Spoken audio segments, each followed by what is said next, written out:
إن الحمد لله نحمده ونستعينه ونستغفره ونعوذ بالله من شرور أنفسنا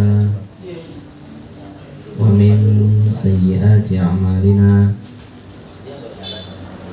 من يهده الله فلا مضل له ومن يضلل فلا هادي له أشهد أن لا إله إلا الله وحده لا شريك له وأشهد أن محمدا عبده ورسوله لا نبي بعده صلى الله عليه وسلم تسليما كثيرا اللهم علمنا ما ينفعنا وانفعنا بما علمتنا وزدنا علما وأصلح لنا إلهنا شأننا كله ولا تكلنا إلى أنفسنا طرفة عين.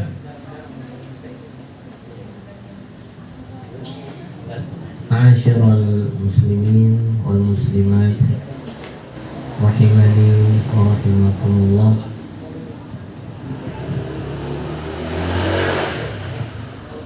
Terkait dengan kesombongan ini, masyaallah muslimin, terkadang memang dia telah ada di dalam diri seseorang. Dia telah bercokol di dalam hatinya. Akan tetapi orang-orang mulia, orang-orang yang mengharapkan kebahagiaan adalah kebahagiaan akhirat,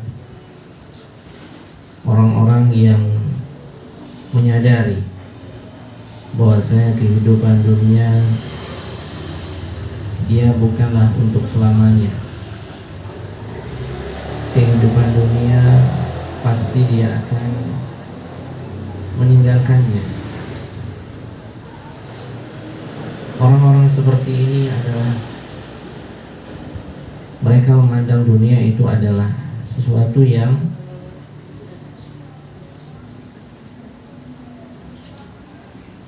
bukan tujuannya, bukan tujuan hidupnya.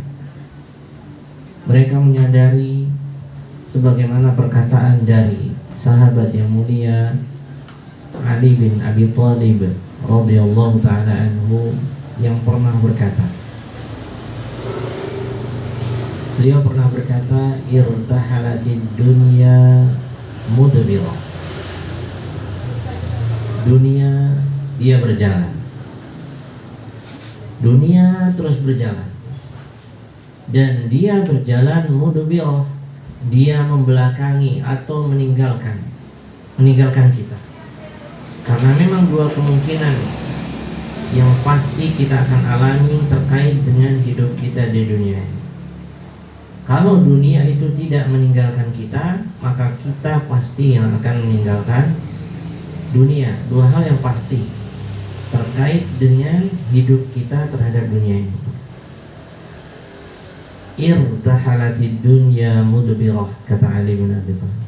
Dunia terus berjalan dan dia berjalan untuk meninggalkan. Wartahalatil akhirah muqbilah. Sebaliknya akhirat juga berjalan dan dia berjalan untuk mendatangi kita. Sesuatu yang pasti tentunya, karena kita akan meninggalkan dunia dan berpindah ke alam akhirat. Wal akhirah wartahalatil akhirah muqbilah. Dia datang, dia berjalan dan dia mendatangi. Wa likullim minhuma banun. Dan untuk tiap-tiap dari keduanya, baik dunia ataupun akhirat, mereka memiliki anak-anak. Dunia memiliki anak-anak, akhirat juga memiliki anak-anak. Fakunu min abna'il akhirah wala takunu min abna'id dunya, kata Ali bin Abi Thalib radhiyallahu ta'ala. Maka jadilah kalian anak-anak akhirat. Anak-anak akhirat. Selalu apapun yang dia lakukan tujuannya adalah untuk mengharapkan akhirat.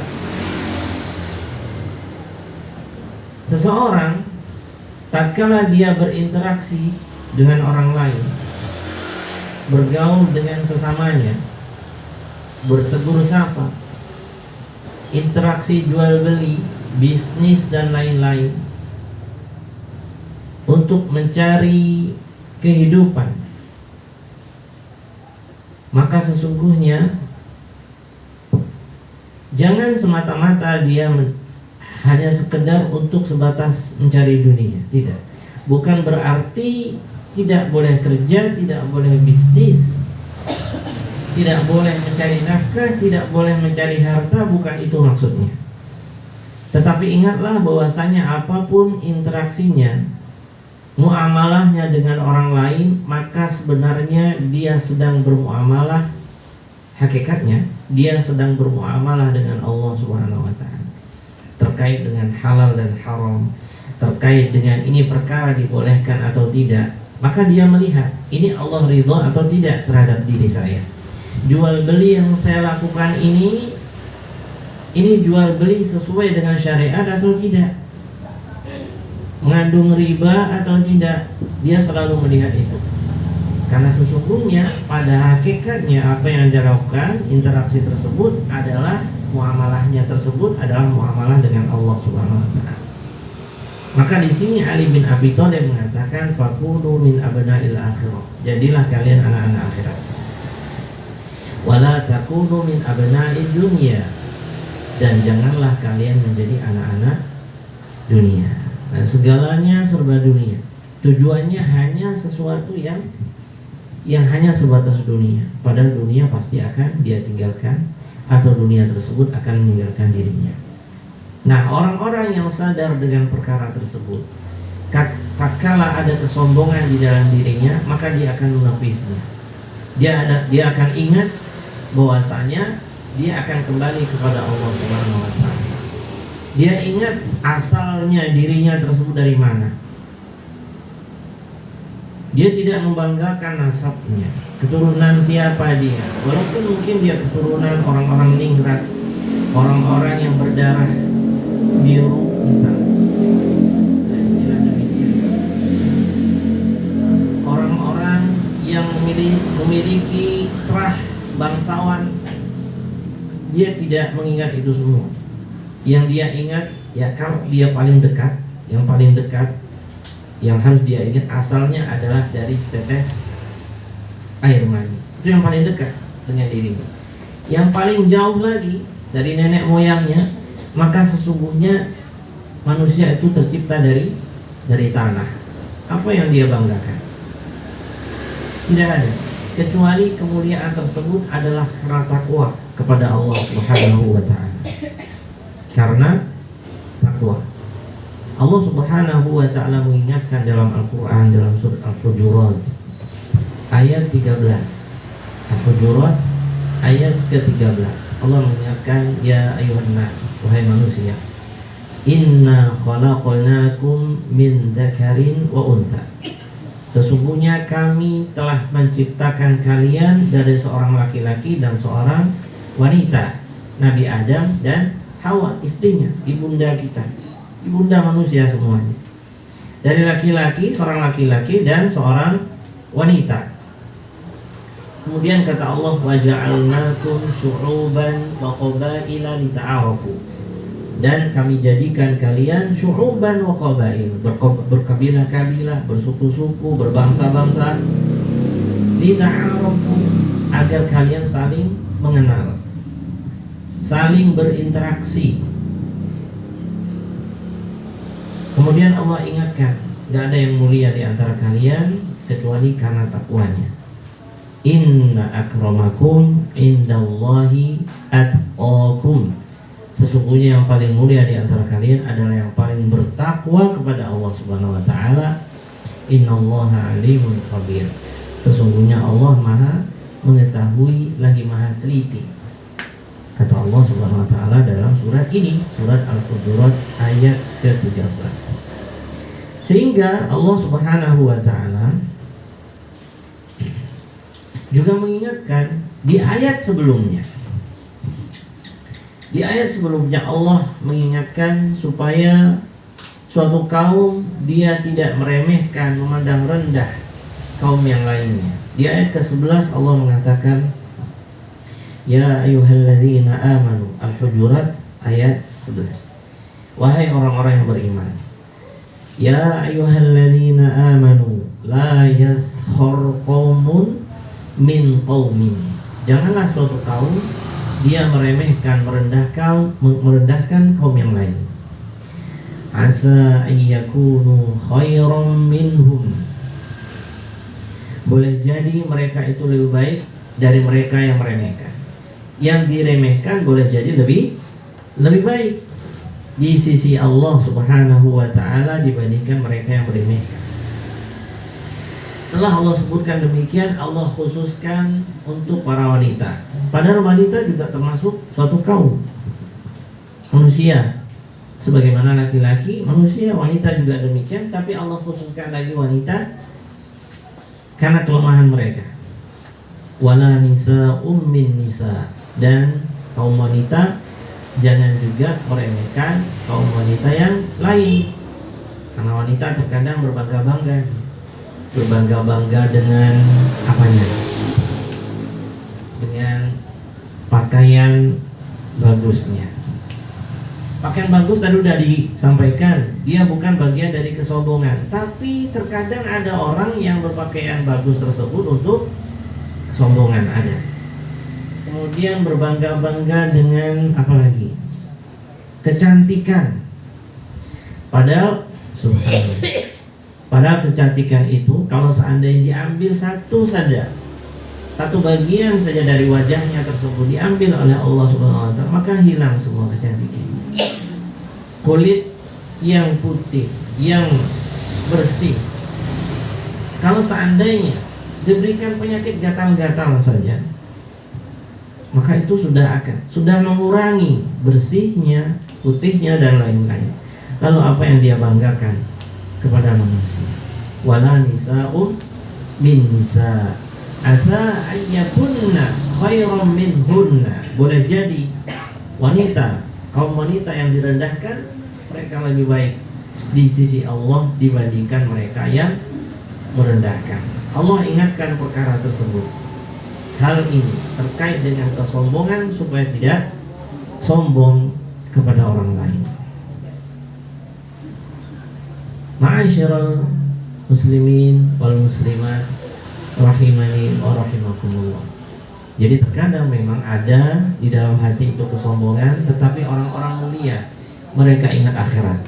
Orang-orang mulia mereka mengikis, meruntuhkan kesombongan tersebut dengan upaya mereka. Mereka memeranginya. Mereka memohon pertolongan kepada Allah Subhanahu wa ta'ala. Masih ada waktu? Masih? Oh, apa? Oh, ada. Oke.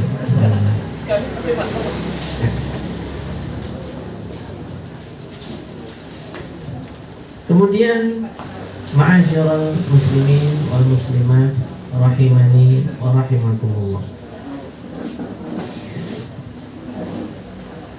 Ada juga orang yang menampakkan kesombongan dalam bentuk perbuatannya, dalam bentuk tingkah lakunya. Dia ingin terlihat lebih unggul dibandingkan yang lainnya. Bahkan yang lebih parah lagi, dia menganggap remeh orang lain dalam bentuk tindakannya, dalam bentuk apa namanya? Mimik ya. Mimik apa gimmick ya? Gimmick. Ini nggak ada kaitannya dengan capres dan cawapres ya. Mohon maaf ya. Kita nggak bicara politik ya. Ada orang yang meremehkan dengan gayanya ya dan lain-lain. Maka yang seperti ini bertentangan dengan adab yang diajarkan oleh Allah Subhanahu wa ta'ala kepada Rasulnya sallallahu alaihi wasallam. Allah berfirman di dalam surat Asy-Syu'ara ayat 215. Allah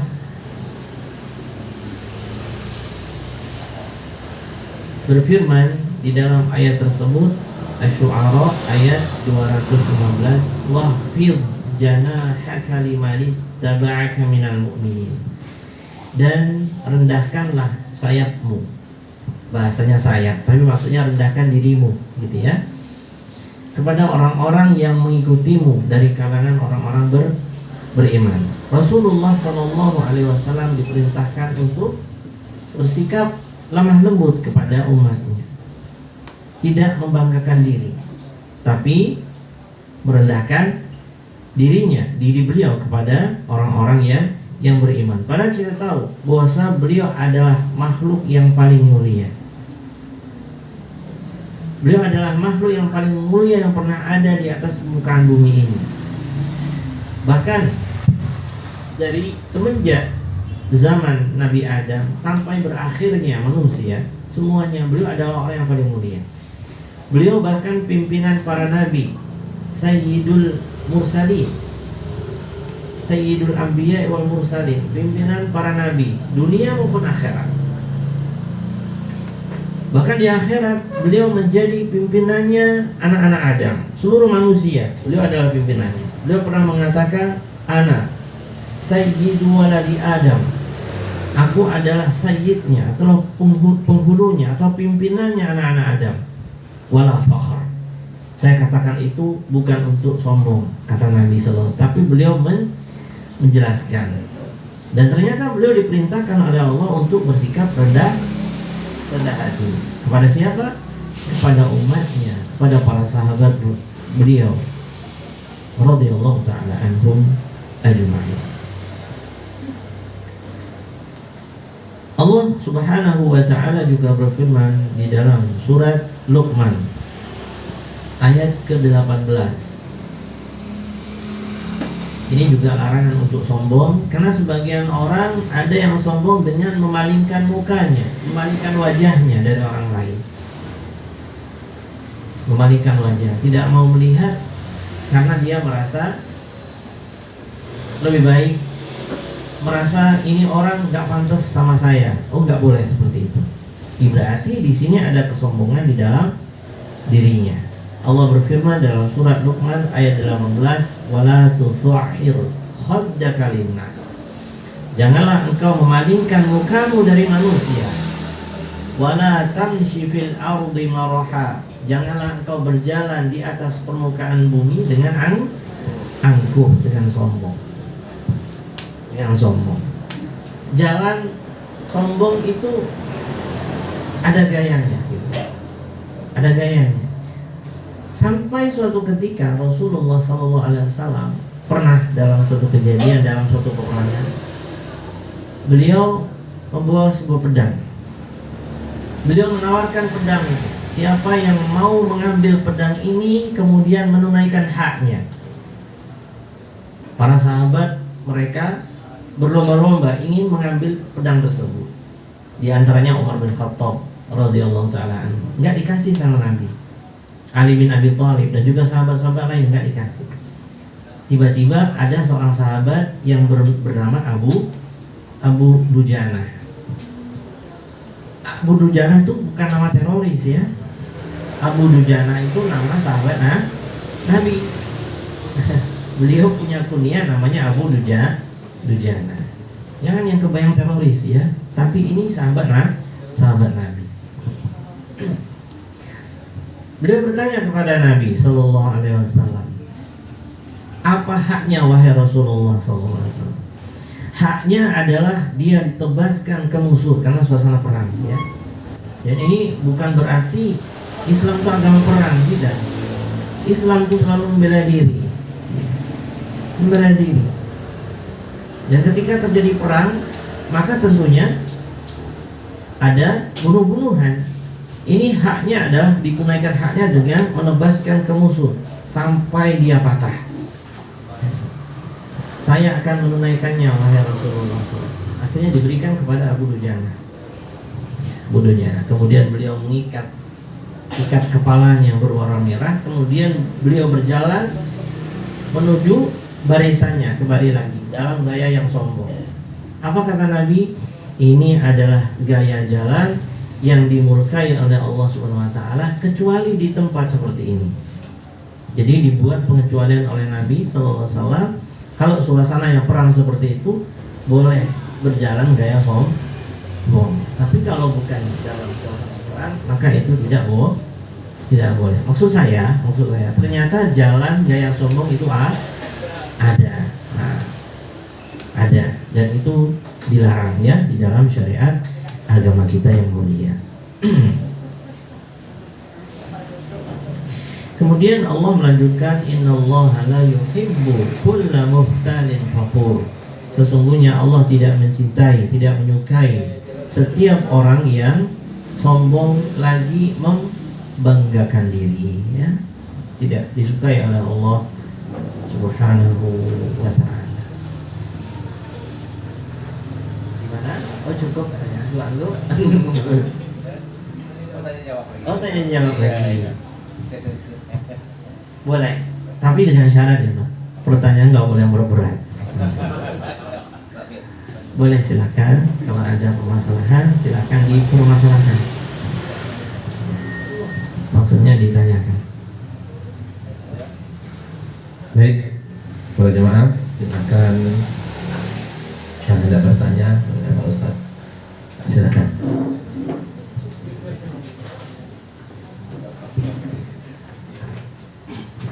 Bismillahirrahmanirrahim. Assalamualaikum warahmatullahi wabarakatuh. Ustaz, saya mau bertanya mengenai tentang berhubungan dan tema juga, yaitu sifat sombong. Gimana caranya kita untuk